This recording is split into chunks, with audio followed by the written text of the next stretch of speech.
मैंने यह नहीं कहा कि गुरु की आवश्यकता नहीं है, लेकिन गुरु को हमेशा मानव रूप में होना जरूरी नहीं है।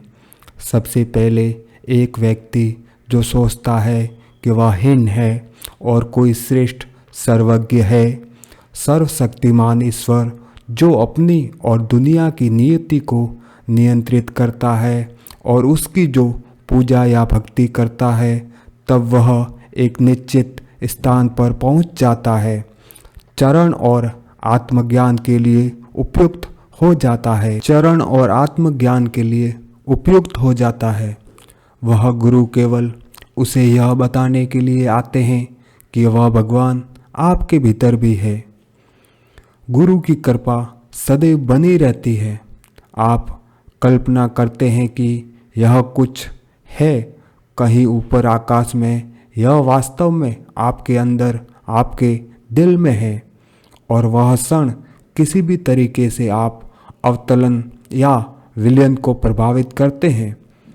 मन अपने स्रोत की ओर बढ़ता है, कृपा बाहर की ओर दौड़ती है, मानो किसी से फूटती हो। ज्ञानियों से संपर्क अच्छा है, वे मौन रहकर काम करेंगे। गुरु भौतिक स्वरूप नहीं है, इसलिए उनका संपर्क बना रहता है। गुरु का भौतिक स्वरूप लुप्त हो जाने पर भी भगवान के प्रति आपकी भक्ति के परिपक्व होने के बाद भगवान आते हैं। गुरु का आकार बाहर से आपके मन को अंदर धकेलता है।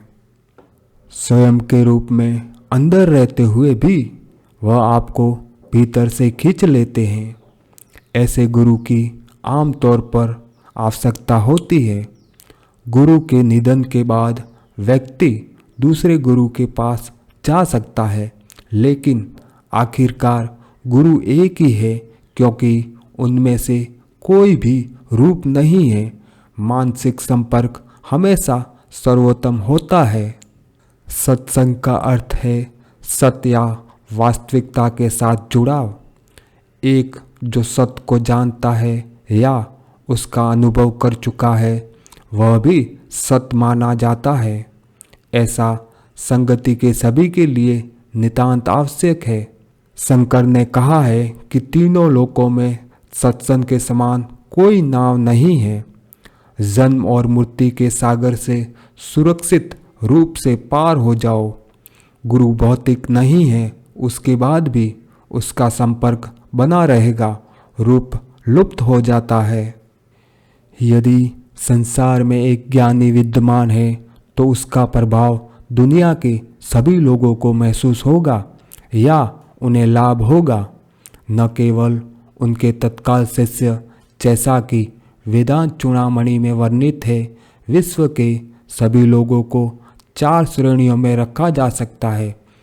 गुरु के शिष्य भक्त, और वे जो उनके प्रति उदासीन हैं, और जो लोग उसके विरोधी हैं। इन सभी को फायदा होगा। ईश्वरीय कृपा ब्रह्मांडीय स्वतंत्र इच्छा की अभिव्यक्ति है।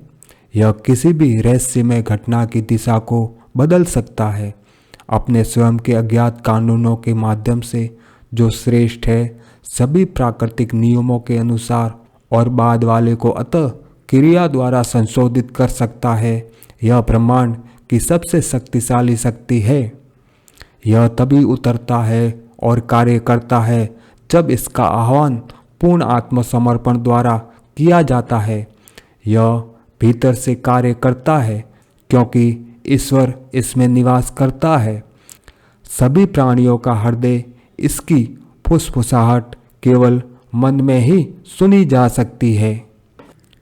तर्कवादी इस पर हंसते हैं और नास्तिक इसका तिरस्कार करते हैं, लेकिन यह अस्तित्व में है।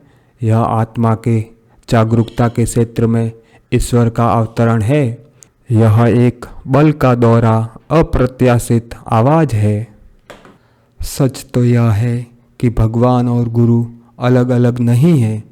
बिल्कुल शिकार की तरह जो बाघ के जबड़े में गिर गया, उसे बचने का कोई रास्ता नहीं है। इसीलिए वे जो गुरु की कृपा दृष्टि के दायरे में आ गए, गुरु बचाएगा और खोएगा नहीं।